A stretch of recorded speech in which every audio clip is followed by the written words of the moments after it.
Hello, everyone. Welcome back to Black Expressing. I'm Sabreena, and today's episode is something that really made me pause and reflect as a parent. Do we sometimes underestimate what our children are actually capable of? I'm here again with Aunty Nan, and I think this is going to be a really eye-opening conversation. So, Aunty Nan, do you think adults sometimes underestimate how well children can adapt and cope, especially when studying school?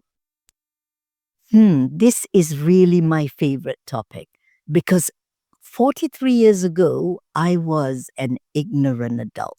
I didn't have a clue about the uniqueness of the child from birth to six, but I learned it and I was blessed to know all about the research of Dr. Maria Montessori, who was really a mother and observed children for almost 50 years. And she wrote so many books on her discovery of the child's uniqueness.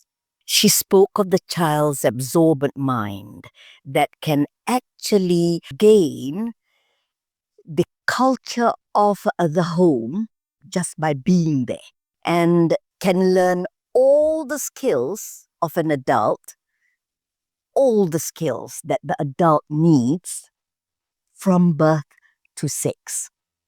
Speaking, walking, using the hands to do things, doing activities.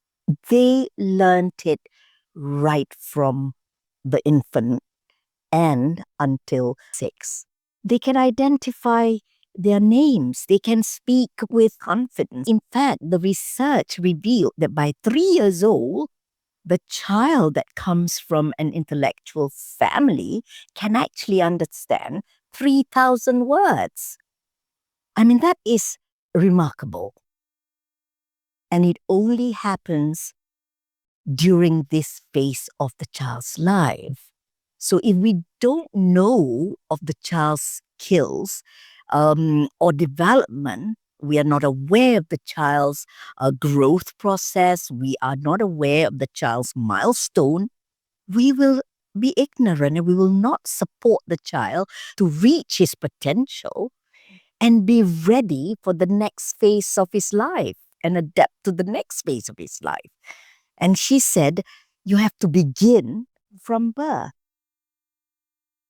If the child will communicate at 3, the child needs to hear the words. The child needs to hear a lot of words from birth to 3. The child can learn 3 languages by 3, but the child has to hear these languages. So who from? From the parents. The parents are the best teachers of young children. In fact, that was endorsed by Dr. Maria Montessori herself. And she said, with the support of the parents and the exposure of the child to an environment which is prepared just for him, every child in the world will reach his potential by 6. I didn't even realize that a child is able to read by 6 and write within quarter-inch lines and draw beautiful things and identify all the colors, identify triangles, name the geometric solids. I didn't know that. And the child will know the names of all the continents by 6. I didn't know that. When she designed the curriculum to include the knowledge and understanding of the world, I thought, what is happening? How can the child know that the continent of Africa is smaller than the continent of Asia?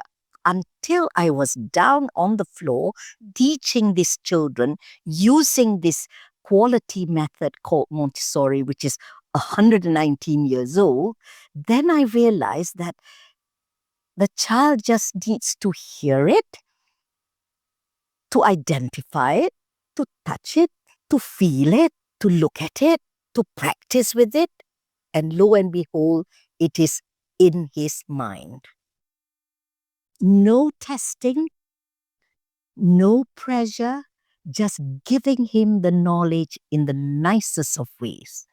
And we, in the Montessori environment, we have the curriculum for the 5s and 6s called the sensorial. And it's all about what's rough, what's smooth, what sings and what floats, what's magnetic and what's non-magnetic, and where is the 1,000, and the 1,000 have 3 zeros. And the cube of 9,000 is heavier than the decimal beads. We have all those materials that were designed by this genius in the classroom to share with the children. Now, parents have a lot of elements in the home that they can share with children. The trouble is, parents underestimate them, will not allow them to go into the kitchen to hold a pan or to hold the ladle or the spoon, to do scooping, to use the tongs to just transfer the chicken from one plate to another. The parents will not do that. In fact, the parents have a maid to do everything for the child. And when is this hand and pincer grip going to develop? Because the child can actually do all that provided he's given the experience. So self-help skills or life skills are all available in the home. So allow your child to experience all this. Setting the tables, using the cutlery, fork and knife, because you can actually supervise. And you just say, hold it nicely, and then this is how you cut the banana with this blunt knife. Of course, use the blunt knife. And use of scissors. By 5, the child can already handle the scissors and do the snipping and the cutting and the pasting and the gluing. Appreciation of artwork. Appreciation of your favorite activity. Like if you enjoy golf, he can appreciate golf. If you enjoy yoga, he can appreciate yoga. If you show him or her how to do it next to him or her. You share all your skills with him and her. You share your daily chores and allow your child to practice with it. Do not help him when he can already do it. Just let him practice. Let him carry things. Let him carry a tray with a jug on it. Let him touch things. What parents do is to clear the table of nothing because the baby is now scooting, so the baby must not see anything on the table.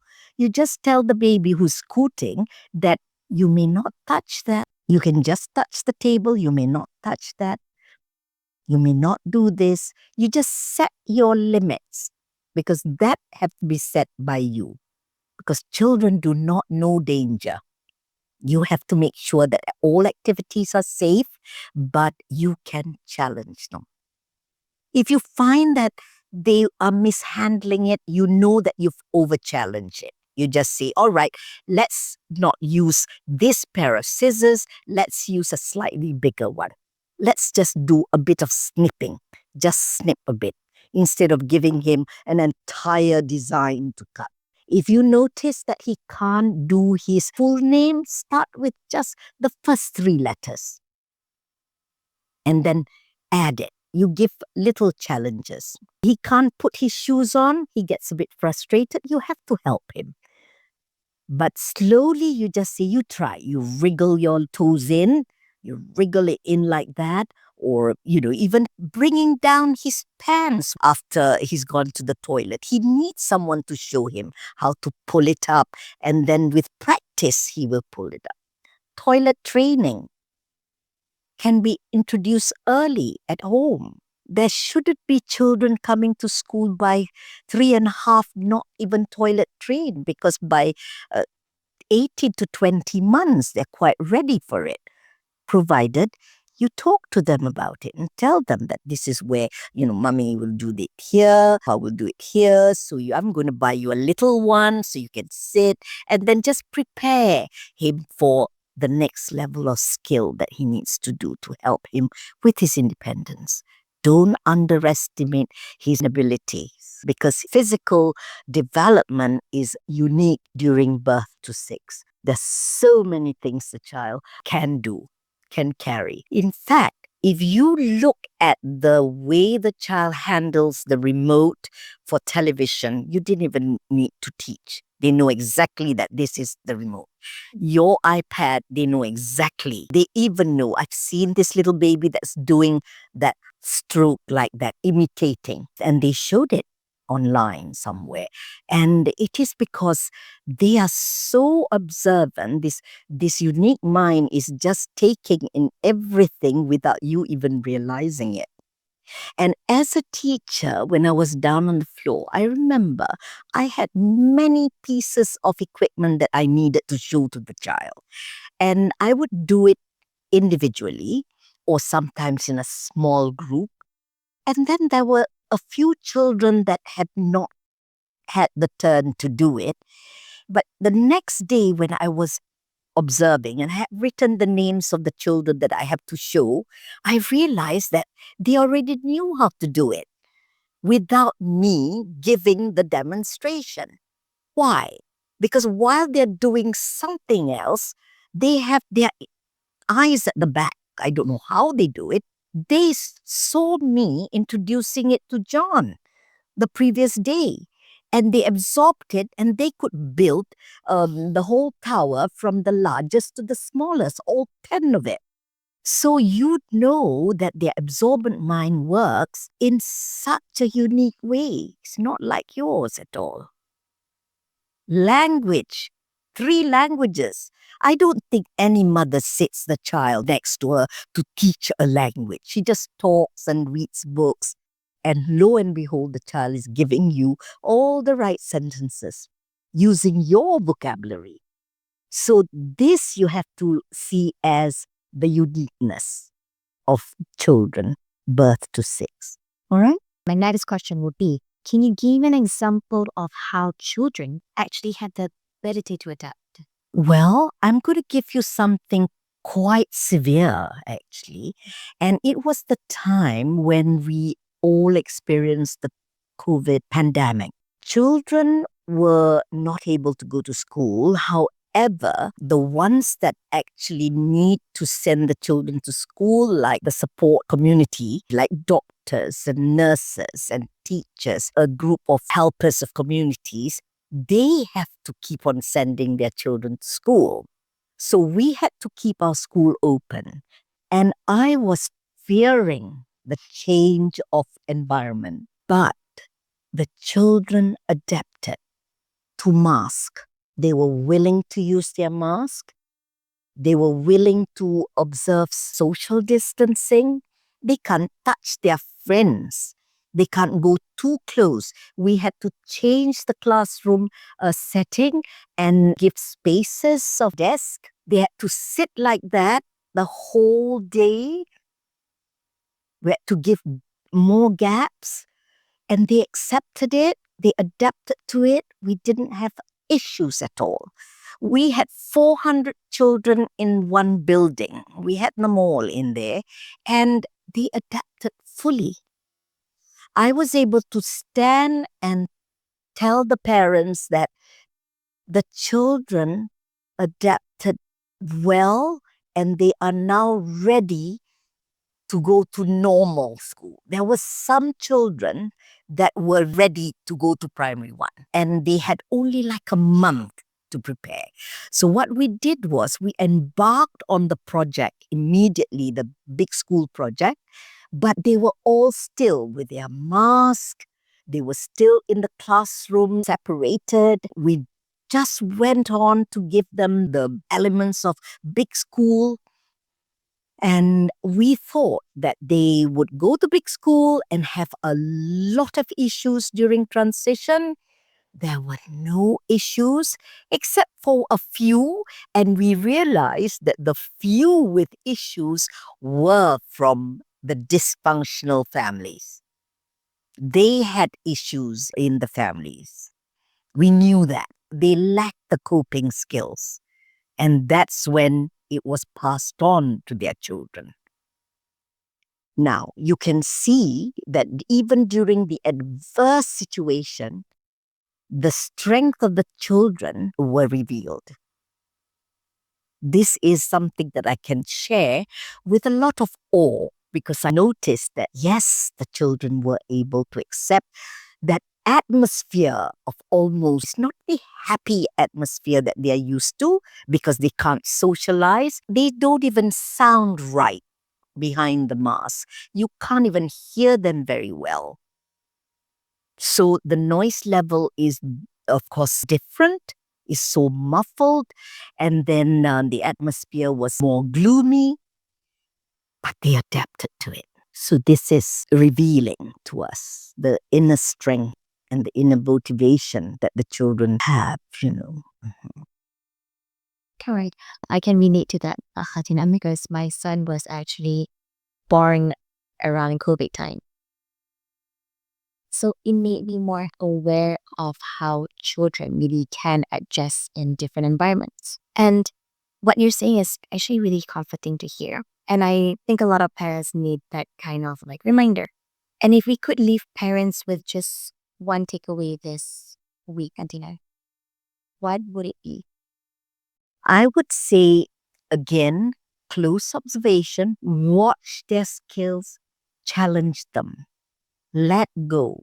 No carrying their bags for them, no putting on shoes for them, no maids feeding them. They need to be doing independently, using their hands to manipulate whatever that needs to be manipulated. They need to know that they can actually do things for themselves, feed themselves. They can carry their own bags. They can go and find it. They can pack their own things. They can make a sandwich with you. They can slice cucumber with you, peel carrots with a peeler. So don't underestimate their ability to develop wonderful skills that we think is only for adults, or you think that it's only for the 10-year-olds or 11-year-olds. Not at all. From birth to 6, they can do all that. It's always from the birth. Yeah. Wow, that's really powerful, Aunty Nan, and very reassuring as well. And I think what I'm taking away from this episode is starting at the right time isn't about being early or late, but about giving children the right foundation to grow with confidence. So, to all the parents listening, I hope this episode gave you a bit more clarity and reassurance and a slightly different way of looking at readiness. Stay tuned for our next episode where we'll explore more together with Aunty Nan.